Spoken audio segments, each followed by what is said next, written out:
Good morning student.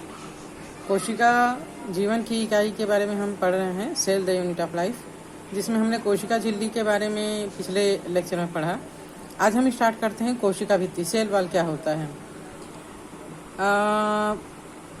9th class में आपने पढ़ा होगा कोशिका झिल्ली और कोशिका भित्ति की संरचना के बारे में, जिसमें हमने पढ़ा था कि कोशिका भित्ति जो है वो एक थिक वॉल होता है जो पादप कोशिका में पाया जाता है, जंतु कोशिका में नहीं पाया जाता।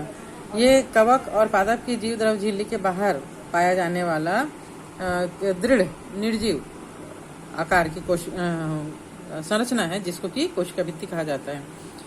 कोशिका भित्ति की जो कोशिका भित्ति जो है वो कोशिका को केवल बाहर से यांत्रिक सहारा देने के लिए और संक्रमण की रक्षा करने के लिए नहीं होता है, बल्कि ये कोशिका के बीच में आपसी संपर्क बनाए रखने के लिए, मतलब एक कोशिका से दूसरे कोशिका के बीच में संपर्क बनाए रखने के लिए, चीज़ों के आदान प्रदान करने के लिए, अवांछित वृहद अणुओं के लिए अवरोध माने रुकावट भी प्रदान करता है।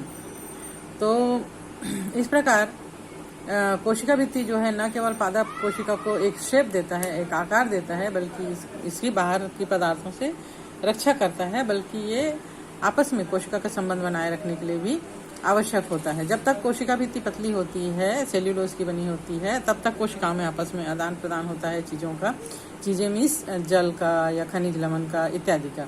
लेकिन जब कोशिका भित्ति जो है वो डेड होने लगती है, इसमें पेक्टिन और लिग्निन का जमाव होने लगता है, तो धीरे धीरे कोशिकाओं का संपर्क आपस में टूट जाता है, जिससे कोशिकाएं जो हैं वो डेड होने लग जाती है। शैवाल की कोशिका भित्ति सेल्यूलोज, गैलेक्टोज, मैनांस और खनिज जैसे कैल्शियम कार्बोनेट की बनी होती। लेकिन दूसरे पौधों में ये जो है वो सेल्यूलोज का, हेमीसेल्यूलोज का बना होता है। बाद में जैसे जैसे कोशिका पुरानी होती जाती है, इसमें पेक्टिन और लिग्निन का जमा होने लगता है, तो फिर ये पेक्टिन और प्रोटीन यानी लिग्निन वगैरह से बनी हुई होती। जितनी पुरानी कोशिका होगी वो उसमें इसका जमाव ज़्यादा पाया जाएगा। नव पादप कोशिका की कोशिका भित्ति में स्थित प्राथमिक भित्ति में वृद्धि की क्षमता होती है।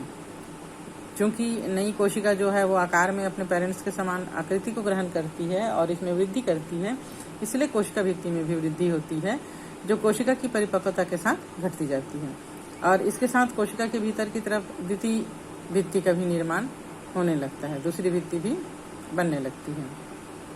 मध्य पटलिका मुख्यतः कैल्शियम पेक्टेट की बनी होती है, की सतह होती है, जो आसपास की विभिन्न कोशिकाओं को आपस में चिपकाकर पकड़े रखती है। कोशिका भित्ति और मध्य पटलिका में जीव द्रव्य तंतु यानी प्लाज्मोडेस्मेटा आड़े तिरछे रूप में स्थित होते हैं, जो आसपास के कोशिका द्रव्य को जोड़े रखते हैं। कोशिका भित्ति के बीच में एक पतली सी लेयर होती है, कहीं कहीं पर टूटी हुई होती है ये, और पतली लेयर द्वारा जुड़ी रहती है, और इसी के द्वारा एक कोशिका से दूसरे कोशिका में जीव द्रव्य का और पदार्थों का आदान प्रदान होता है। नेक्स्ट हम आ जाते हैं अंतः झिल्लिका तंत्र के बारे में। तो अंतः झिल्लिका तंत्र मतलब कोशिका के अंदर पाए जाने वाले झिल्ली से घिरे हुए कोशिकांग। झिल्लीदार अंगक कार्य और संरचना के आधार पर एक दूसरे से अलग अलग होते हैं। इनमें बहुत से ऐसे होते हैं जिसके कार्य एक दूसरे से जुड़े रहते हैं, इसीलिए इनको अंतः झिल्लिका तंत्रिका के अंतर्गत रखा गया है।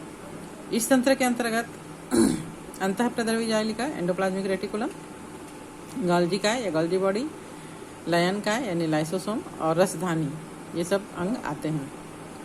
सूत्रकणिका यानी माइटोकॉन्ड्रिया और हरित लवक यानी क्लोरोप्लास्ट और परऑक्सीसोम के कार्य इन अंगों से संबंधित नहीं होते, इसलिए इनको अंतः झिल्लिका तंत्र के अंतर्गत नहीं रखा गया है।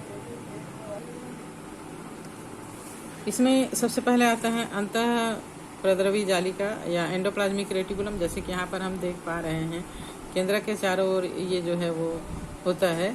इलेक्ट्रॉन सूक्ष्मदर्शी से अध्ययन के पश्चात ये पता चला कि यूकैरियोटिक कोशिकाओं के कोशिका द्रव में चपटे और आपस में जुड़ी हुई थैली के समान, ये देख पा रहे हैं ना हम, थैली के समान, थैली या झालर के समान संरचना बना रही है ना, छोटी छोटी नालिकावत जालिका तंत्र बिखरा होता है। इसे ही एंडोप्लाज्मिक रेटिकुलम या अंतः प्रद्रवी जालिका कहा जाता है। राइबोसोम अंतःप्रद्रवी जालिका के बाहरी सतह पर चिपके होते हैं, तब इनको रफ एंडोप्लाज्मिक रेटिकुलम कहा जाता है, और रफ या खुरदुरी एंडोप्लाज्मिक रेटिकुलम कहा जाता है।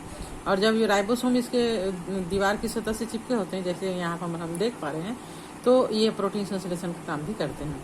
यहाँ हम देख रहे हैं ये एंडोप्लाज्मिक रेटिकुलम की सतह से राइबोसोम से नहीं चिपका हुआ है, तब इनको चिकनी अंतःप्रद्रवी जालिका कहते हैं। चूंकि राइबोसोम इनसे चिपका हुआ नहीं है, तो ये प्रोटीन संश्लेषण का काम नहीं करते हैं। इस प्रकार जो रफ एंडोप्लाज्मिक रेटिकुलम होती है वो बहुतायत में मिलता है और काफ़ी फैला हुआ होता है और केंद्रक के बाह्य झिल्लिका तक फैला होता है।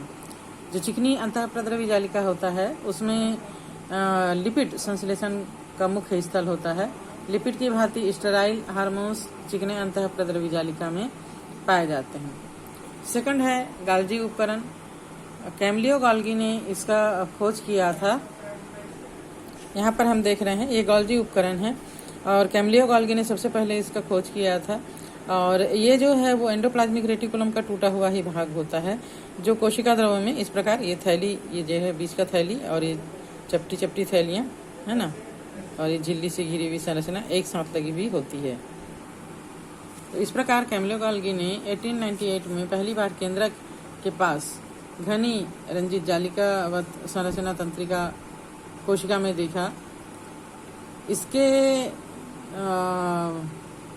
बाद में उनके नाम पर ही इन थैलियों को गोल्जिका या गोल्जी बॉडीज का नाम दिया गया। ये बहुत सारी चपटी डिस्क के आकार की थैली या कुंड से मिलकर बना होता है, जैसे कि हमने डायग्राम में देखा। इसका व्यास जो है वो 0.5 माइक्रोमीटर से लेकर 1.0 माइक्रोमीटर तक होता है और ये एक दूसरे के समानांतर ढेर के रूप में मिलते हैं। इसे ही जालिकाएं कहते हैं। गाल्जिका में कुंड की संख्या भी अलग अलग होती है और जरूरी नहीं है कि किसी में, मतलब कहीं पर कम कहीं पर ज़्यादा होता है। गाल्जिकाएं केंद्रक के पास संकेंद्रित व्यवस्थित होते हैं। चूंकि ये एंडोप्लाज्मिक रेटिकुलम से ही टूटा हुआ भाग होता है, तो ये केंद्रक के पास ही ज़्यादा पाए जाते हैं। इनमें निर्माणकारी सतह उन्नतोदर सिस और परिपक्व सतह उतलावतल ट्रांस दो सतह होता है और अंगक जो है वो सिस व ट्रांस सतह पूर्णतया अलग अलग होते हैं, लेकिन आपस में ये जुड़े रहते हैं।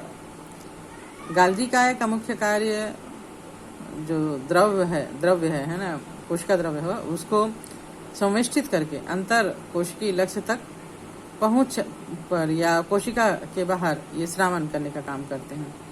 संवेष्टित द्रव्य अंतःप्रद्रवी जालिका से पुटिका के रूप में गाल्जिकाएं के शीर्ष सिरे से संगठित होकर परिपक्व सतह की ओर गति करते हैं और इस प्रकार अंतःप्रद्रवी जालिका से इनका निकटतम संबंध होता है।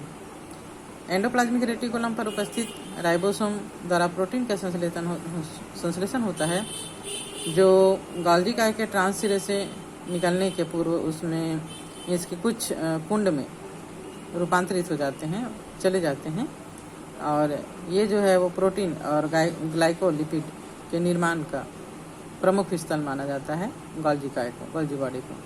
आज हम इतना ही पढ़ेंगे। कल हम लायन का या लाइसोसोम्स के बारे में पढ़ेंगे।